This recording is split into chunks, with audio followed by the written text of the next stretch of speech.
Welcome to another In Wheel Time podcast, a 30-minute mini version of the In Wheel Time car show that airs live every Saturday morning, 8 to 11 a.m. Central. It's the In Wheel Time car talk show. Coming up, we hope to have Gary Rollo, the modified production racer in the National Drag Racing League event going on up in Bowling Green, Kentucky. Later, look at the stories making automotive news headlines this week. Howdy along with Mike out of this world, Mars, King Konrad DeLong. We always need more Jeff Dziekan. I'm Don Armstrong. Glad that you could join us on this Saturday morning for our live program. Always every Saturday, 8 to 11, live. And then, of course, throughout the week, you'll get podcasts and special events and all that other stuff. So if you'll not only just like us, but follow us on Facebook. And actually, YouTube has actually gone a bit further. Now we've got podcasts on YouTube, which is pretty cool, I think. Yep.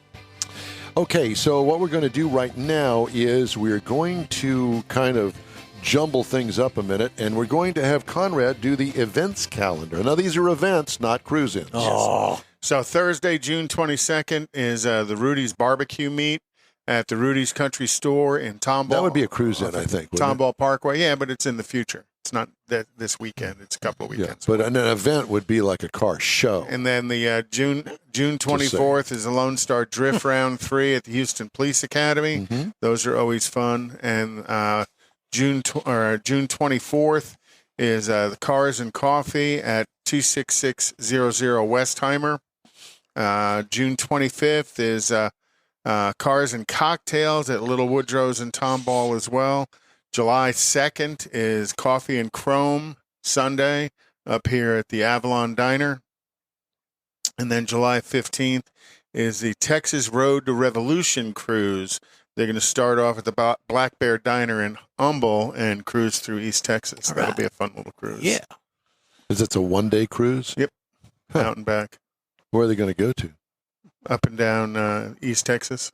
This is events. It's a great event. Through the Piney Woods. Through the Piney Woods. Mm-hmm. So I wonder how far you could go out from the Black Bear Diner to make it back before the sun goes down. Oh, gosh. Could you make it up to Lufkin? Oh, easily. Longview? Oh, yeah. Lufkin, Longview, probably. How about Texarkana? That'd probably be a pretty good haul, but yeah, you probably could. But I would say they're probably going to go up. Well, if you're doing 150 miles an hour, up near Jasper and stuff, because there's some fun roads driving up that direction. Well, up there in northeast Texas. Okay, call Jasper east of northeast. Yeah. Whatever. All right. We're not going to get it too picky about it. Mr. Mars, are you too busy to do your car review? No, sir, not too busy at all. Just doing a quick audio check. All here. right. Well, why don't we take a look at the 2024 or 23 Jeep Gladiator. It's the Jeep Gladiator Mojave 4x4, and I was really surprised to find that the Jeep Gladiator is now available in 10 different trim levels.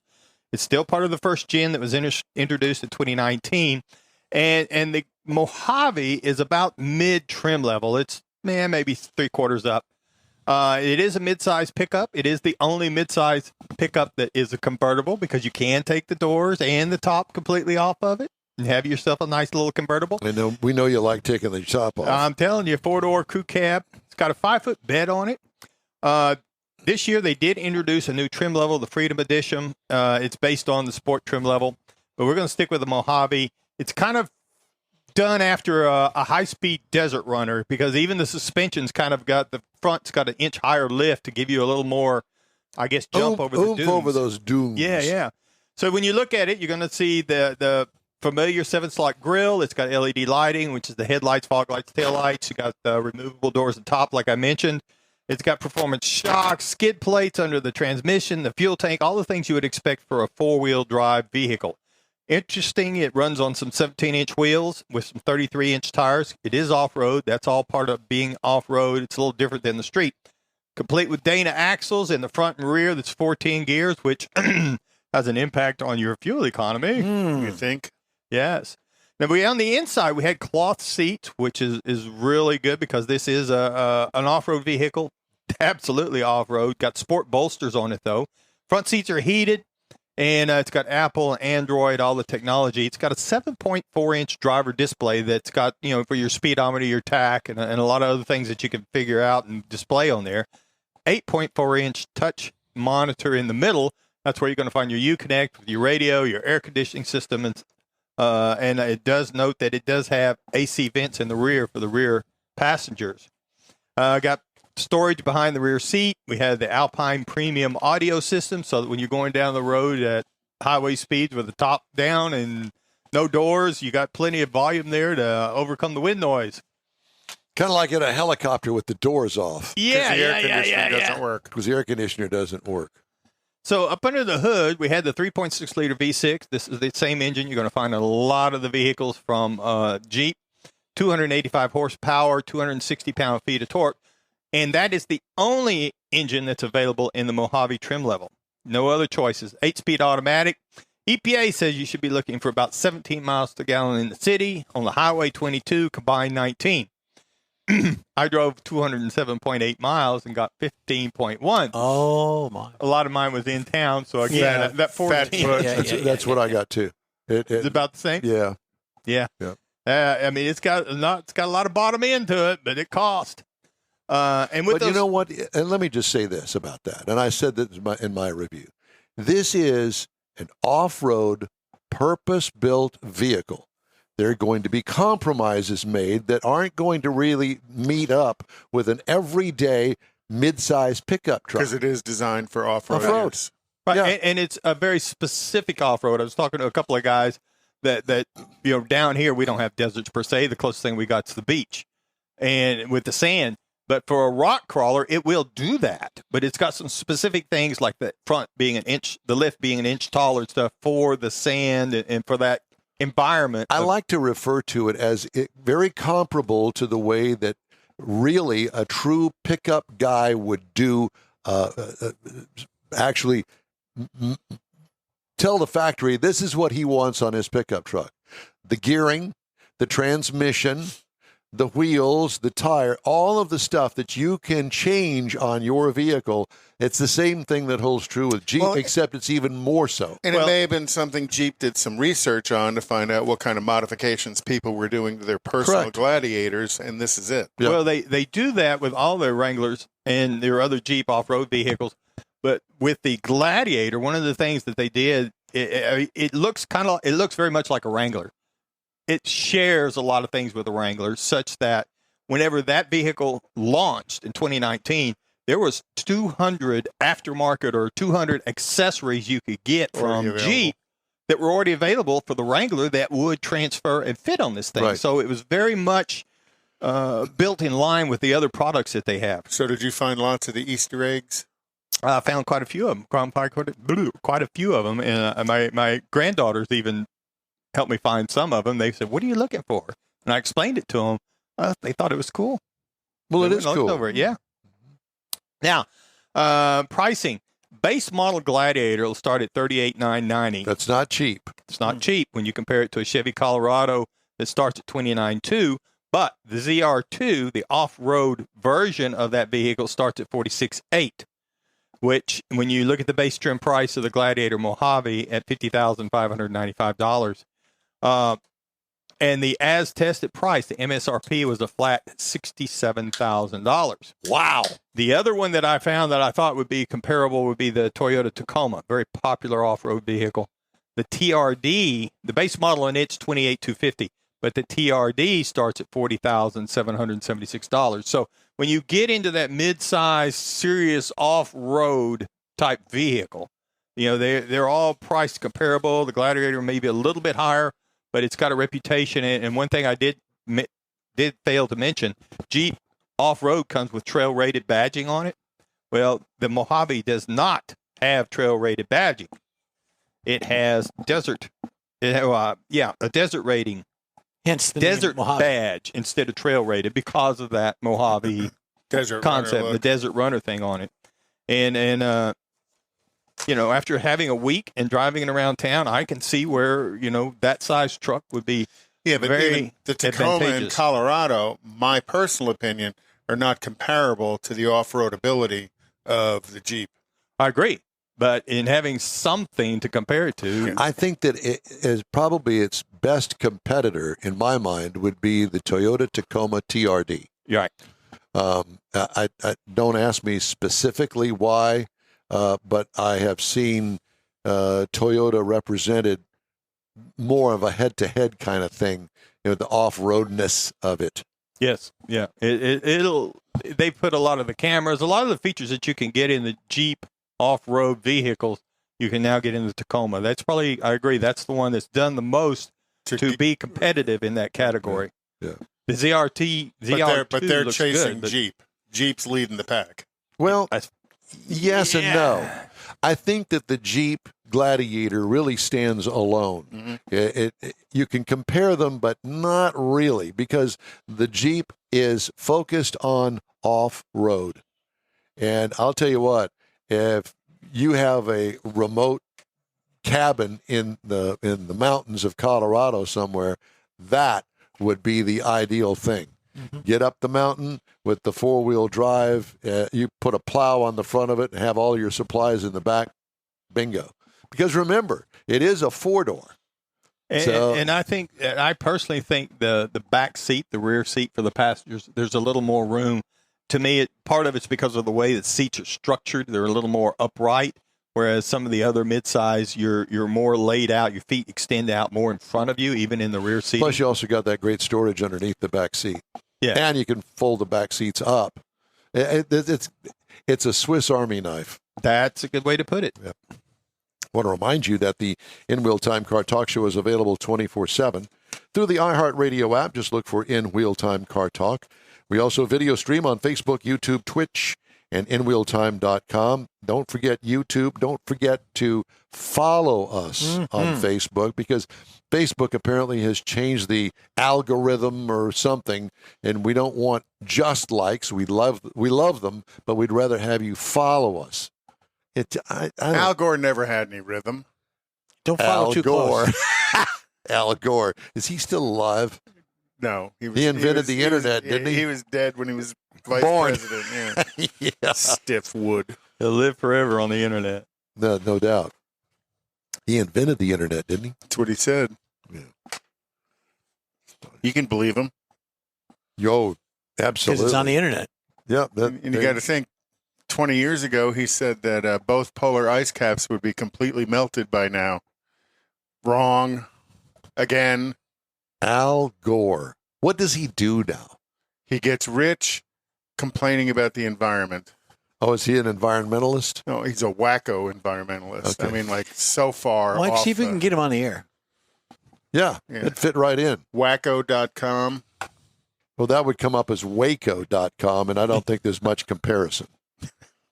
We did go through Waco on our trip up to Granbury. Yep, That was Southern good. Waco. Mm-hmm. Saw all the Buc-ee's signs headed north on 35. I saw that there is a new Buc-ee competitor up in the Midwest. Not that Buc-ee's is in the Midwest, but it's a Buc-ee-like kind of answer to Buc-ee's, Walters or something like that. And it's very similar to Buc-ee's. Nothing compares to Buc-ee's. No. Nor, What do they got? Walter Nuggets? Walter Nuggets. I don't know. I don't remember if that's even the name, but they're coming to the Midwest. Near you. Near you. I thought the best sign we saw on the way up was Buc-ee's is like 93 miles. It said potty on. Potty on. Yeah. That's great. Yeah. Creative. I wish that they would buy some time on our show. We could whoop that up. We could. What? What do you smile? What is that? That's a smirk on your face. Well, I see no, there. it's just But that's they never something we need to respond. work on. You've reached out many times. We They never have, and respond. Buc-ee, So if you know somebody at Buc-ee's that'll help us, info at inwheeltime.com. Well, now you're begging. Hook us up. There's a Yes, I am. cashier named Flo that was there. We know Flo. Flo. And her husband, Ebb and Flo. Never mind. Jeff, did you share your medication? No, but I do like it. Okay. Well, clearly our National Yeah, Drag Racing League Nostalgia. Nostalgia Drag Racing League, whatever. They leave on the clutch. Yeah. Yeah. And they've left this broadcast. Yeah. That's one of the things about those guys at that age. They forget what? Forget what they went into the kitchen for. Yeah. What am I going in the house for? Yeah. Yeah. There was. Yeah. He's at a track. That's all we can say is. Yeah. Well, we think he is. We don't know where he is.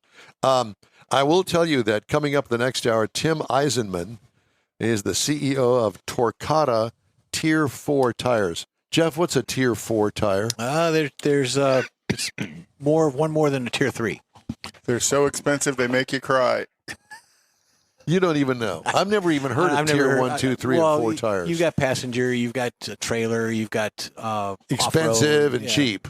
A whole wide variety. Okay. We're going to find out. Corvette tires were expensive, weren't they, Don? Mm-hmm. Yeah, they were. I think that was a $1,500 hit for 4 of them, which actually wasn't as bad as I thought it would be. Just saying. Just think you could have spent that $1,500 on your lovely girlfriend. Instead, he spent it on his car. No, actually, she's got a new set of tires, so there. There you go. On the Jaguar, did you get new tires on it? Would you like to take a headset and sit down and talk to us?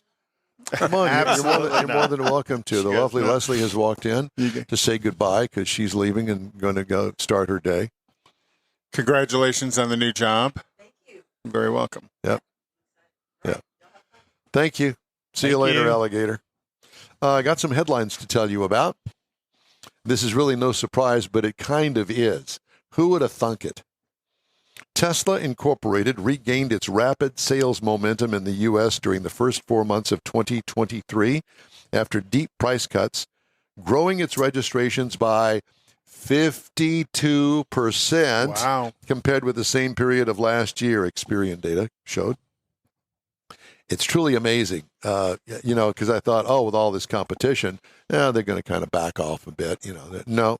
Tesla does not break out U.S. sales as part of its global sales report, but registrations serve as a proxy. And speaking of EVs, around a quarter of new car shoppers in the U.S. are now considering purchasing an electric vehicle, a share, however, that has only grown slightly over the past year as motorists worry about charging infrastructure. All that work Buzz does. Yeah.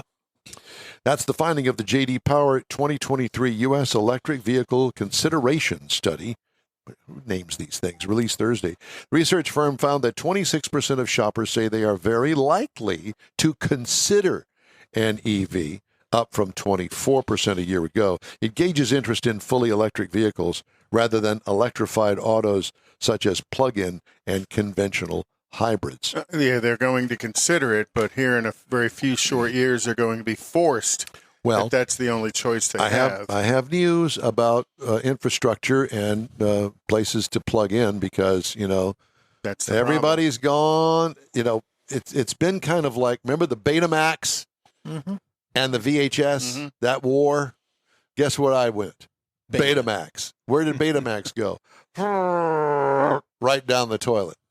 Good luck even trying to find such a thing. And then it was Blu-ray. Well, and the Blu-ray DVDs. Video discs, yeah. So that kind of bit the dust. They got a show in Vegas, the Blu-ray Group. That's it. The Blue Man Group. Tesla stands to earn. Beaten on plumbing pipes. Yep. Tesla stands to earn as much as $3 billion by 2030 thanks to deals with Ford and GM for their electric vehicles to use its charging network. Good for Elon.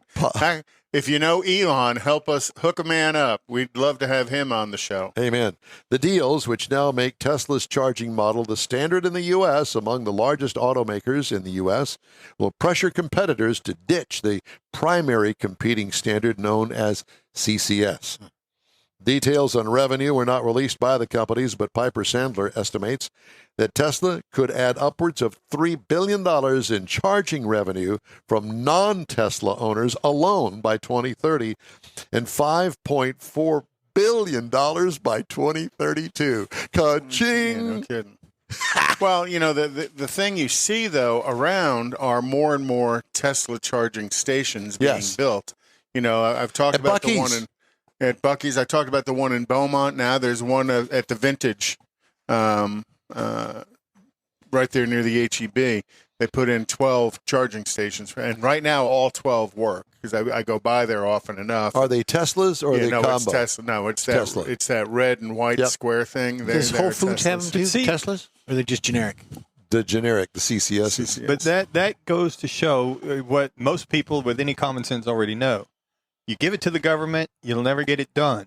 So here you've got this guy in the private sector that's going out and building this stuff, and basically he's going to create it to the point that it's going to become the standard instead of trying to compromise. And it's going to be profitable for him. So the government's going to take all his profits. I've got all this stuff, so here, I'm going to share it with y'all for a price.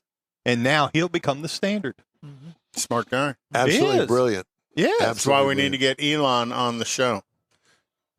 Like the Joe Rogan show. Oh, God. Not. I don't think you'll do. Well, no. No, this is Texas. I wouldn't know about that. Anyway. Stellantis recalling more than 331,000 2022 and 2023 Jeep Grand Cherokee and 21 to 23 Jeep Grand Cherokee L SUVs. They may have incorrectly installed rear coil springs that could detach from the vehicle while it's being driven, increasing the risk of a crash. Uh-oh. You think? Yep. Oops. What happened, Martha? The whole back end of the car is all sagged down. Picked a fine time to. The 21 and 22 Jeep wheel. Grand Cherokees have been the subject of 8 previous recalls.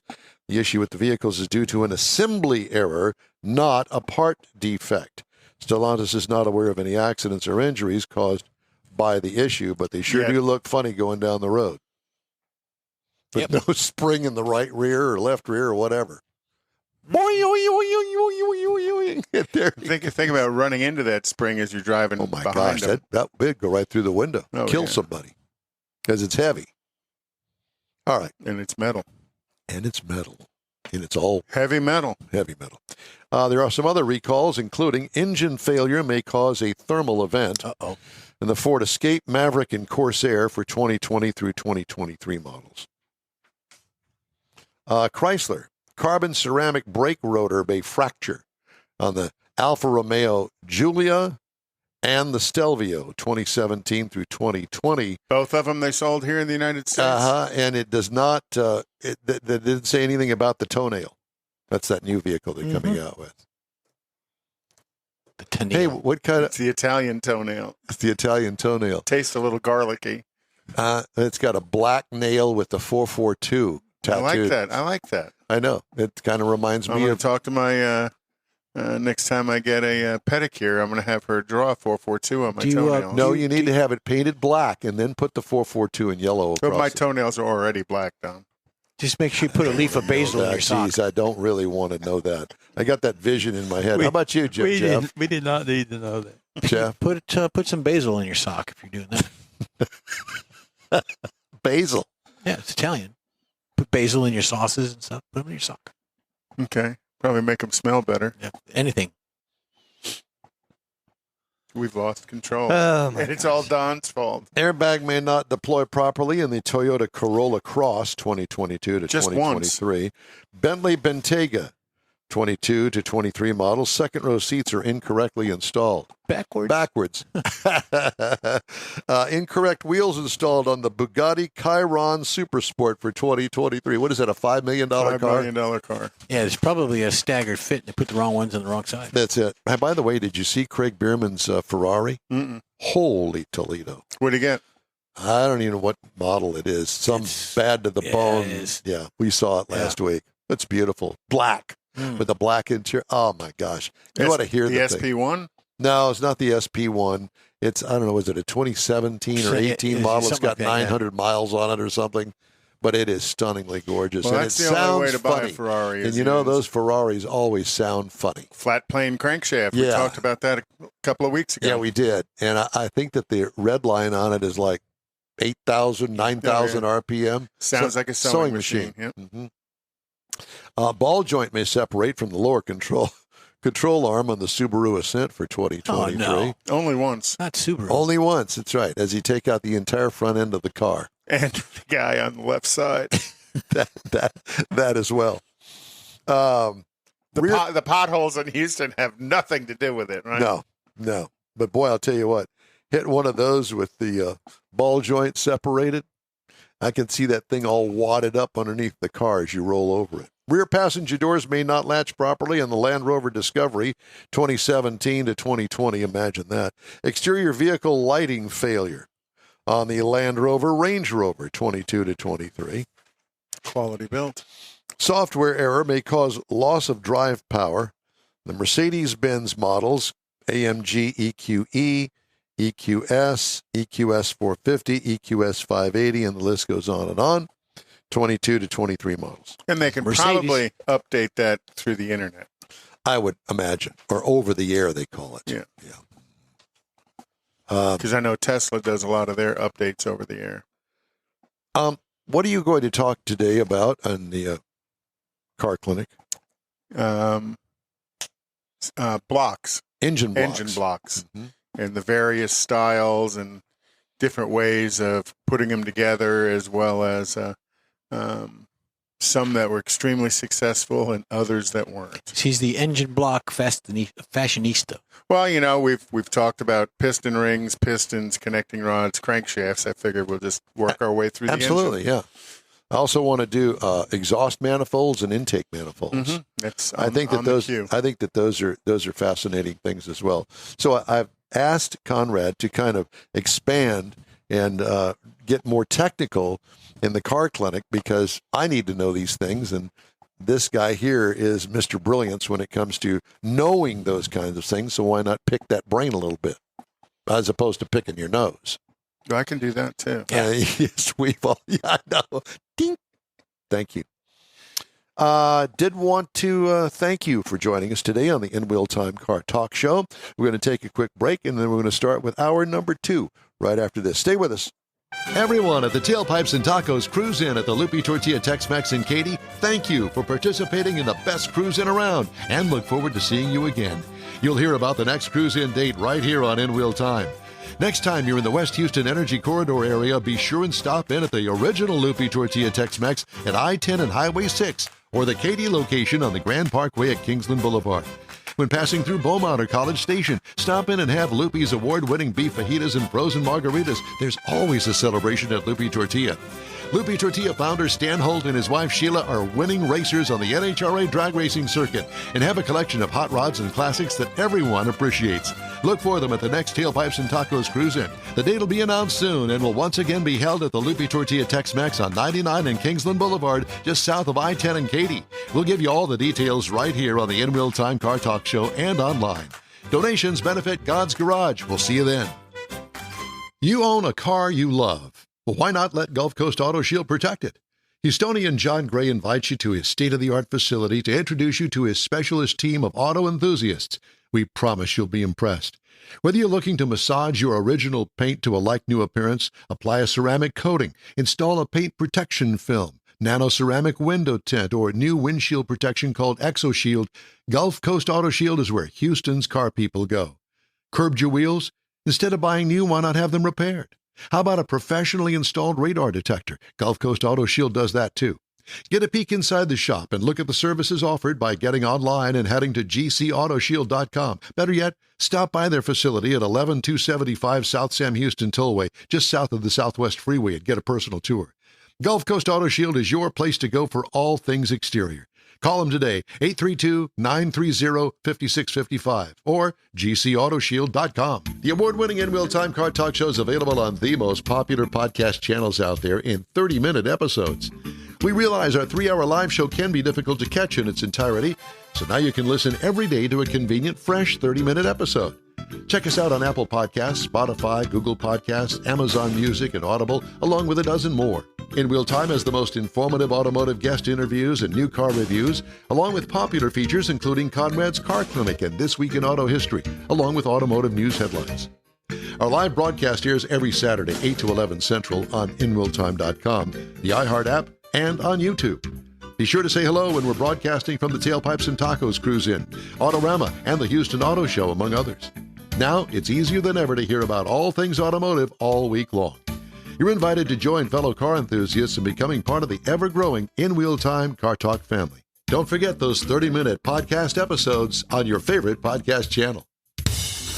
That's it for this podcast episode of the In Wheel Time Car Show. I'm Don Armstrong, inviting you to join us for our live show every Saturday morning, 8 to 11 a.m. Central on Facebook, YouTube, Twitch, and our InWheelTime.com website. Podcasts are available on Apple Podcasts, Spotify, Stitcher, iHeart Podcast, Podcast Addict, TuneIn, Pandora, and Amazon Music. Keep listening, and we'll see you soon.